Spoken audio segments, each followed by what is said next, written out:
Well, I'm going to make a video today and it might not be popular, but something I feel needs to be said. In our face, we are very tribal. We tend to exist in small groups. Go back to the years of old, and we were normally around tribes of about 150 people. Now, if I went out into the wilderness and I come to a large town, and when I went to the large town, there was lots of people about, and I noticed some people there, my village. So I went up to the people in the village and I says, can I stop with you? And of course our faith tells you, you help a stranger. Now, to me, that's a good thing. But if you wanted to look for faults, you would say, well, it's not racism. How? I see people from where I know, and I know they are part of the faith to help another member of their faith. Now, if someone from another town comes and asks them for help, they will feed them, they will give them water, and they will give them shelter. But then afterwards, they're expected to go on their way. So when the second day comes and they're turned away, and yet I'm accepted, is that racism? Or is it protecting your own tribe? Now then, in the UK, we've just seen a football match, and all the players on the field took to the knee. They've been watching too many Games of Thrones using that expression, take the knee. Before Games of Thrones, there was no such expression. Not that I know of, not a common one. Now, can you imagine if one of them players thought, no, I'm not going to take the knee? He would be an outcast. He would be persecuted by the other players, by the media. So, all the players took to the knee. Now, how many of those players didn't want to? Didn't think there was a problem, and yet they can't do what they want because the media would make them out to be evil racists. Now, I'm not saying that Northern European people are better than African, Chinese, South American, Native American, Inuits, whatever. I nearly called them Eskimos. They don't like that. Inuits. Now, because it's in our DNA to be tribal, that's how we exist, we'll work together, it's in our DNA. So we're acting against nature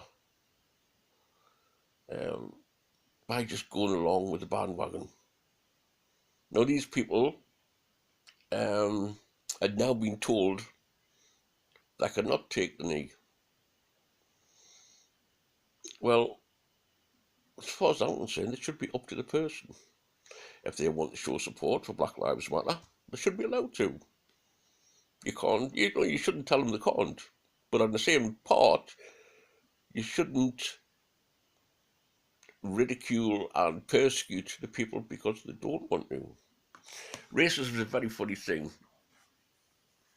If you're being aggressively racist, as in you persecute people just because of a colour or religion, that's wrong.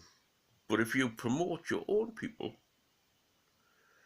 in a positive way, then what's wrong with that? No, I really believe in promoting my own people, my own faith, And when I say that, if there was a mixed race, black, white, half caste person of our faith, I would pick him over a pure white Christian because he's of our faith, he's of our tribe, no matter what the skin colour is. So it's not about colour, it's about bloodline. And people say, oh, bloodline, isn't that saying supremacy and whatever? No, it's not. Our bloodline comes from the gods. We are the sons and daughters of the gods. We follow that bloodline. Anyone that has our bloodline automatically has a connection with the gods. Now, I was recently asked by, I think it was a South American guy. I know he had a Spanish name. No, it wasn't. He was from the Philippines. And he had no connection, no bloodline to the Nordic people. And he asked, can I follow the gods? And I said, well, really, it should be a bloodline, but there's no reason why you can't follow the gods and worship the gods. A lot of groups won't let you in unless you have a bloodline to the gods.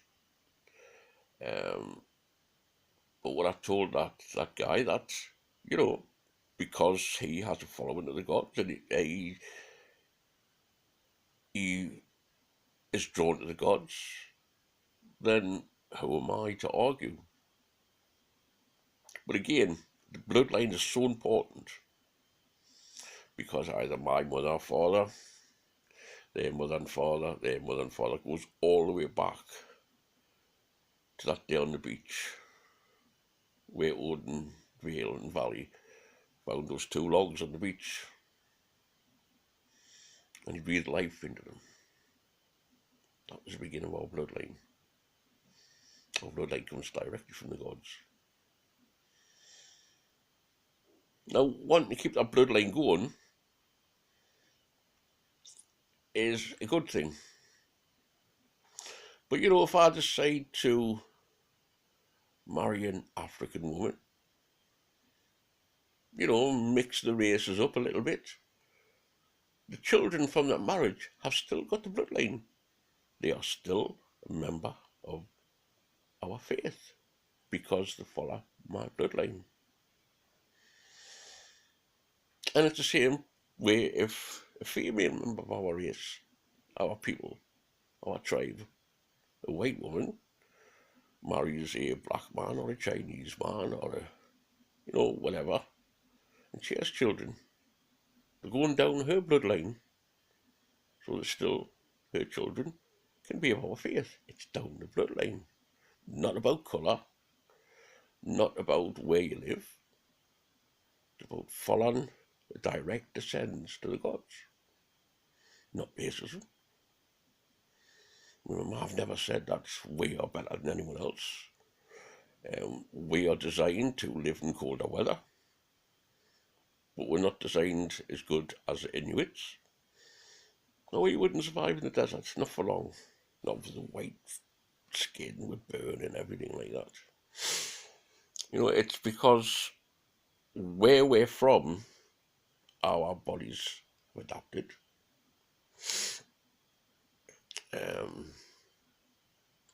Over thousands and thousands of years.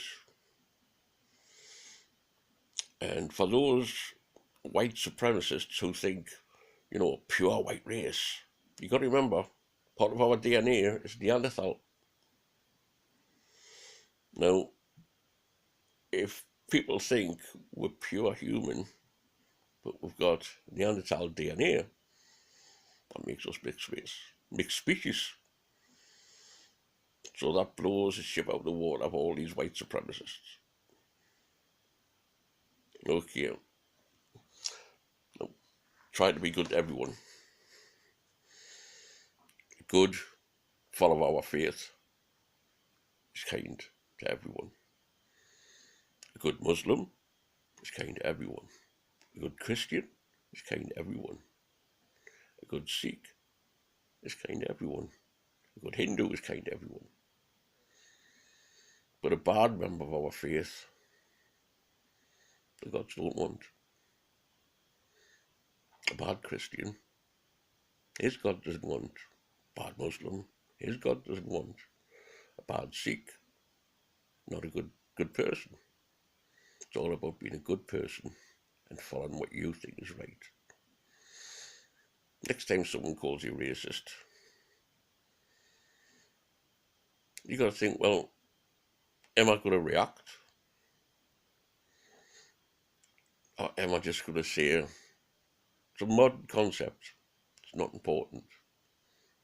I know that I would like the whole world to be at peace. But as long as you're saying, you're this, you're that, there's never going to be peace. As long as one group say, you're racist, you're a fascist, you're a Nazi, whatever, there's never going to be peace.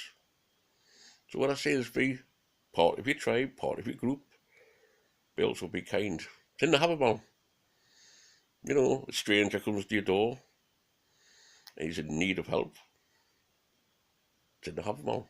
You help him. You get him a seat by the fire. You feed him. You give him drink. You give him shelter. You give him protection. But then again, they should never overstay the welcome. No matter who they are. No matter if they're of your faith. If they're of, you know, your place in the world, whether it's Europe or African, a guest should never overstay the time. Never overstay the welcome. Didn't have them all. You haven't read the have them all, get it and read it. Okay, then. That's it from me. Peace to everyone. Hate nobody. If someone does something to you, hate the action they've done and seek revenge. Don't hate other people for what some people do. And don't blame white Europeans for what our ancestors done. You can't blame us for something people done 200 years ago. We are not them same people. You can't blame me for things that happened during the Second World War. I was not alive. I played no part in that. So remember, instead of looking for blame, or looking to call names, or put people into little boxes. When I say little boxes, I mean like pigeonholes, racist or atheist or left wing or right wing. Instead of putting people in pigeonholes, little boxes, just say all people. We should all get on. Now some people say that I may be a little bit right wing. Could be. But two of my closest friends are very left wing. Whatever that is. And we get on perfectly. No hatred, no arguments. I tend to take and make out with them a little bit because it's funny. And they do the same to me. It's not meant horribly. It's banter, it's humour. There's no hate in my life. Okay. This video's went on a bit long, but then again I haven't made one for a while. Well, long one. Okay then. Have a good Yule. It's coming up, it's not that long. Whatever way you look at it, it's 12 days before Yule, 12 days after. That's all Yule. Enjoy your celebrations. Toodles. Catch us later. Hail to you. Hail your father. Hail here. And I've been doing a prayer for one of the brothers who's suffered a little bit. So, get well soon, brother. You know who you are. Okay then. Stay safe. Catch us later. Toodles.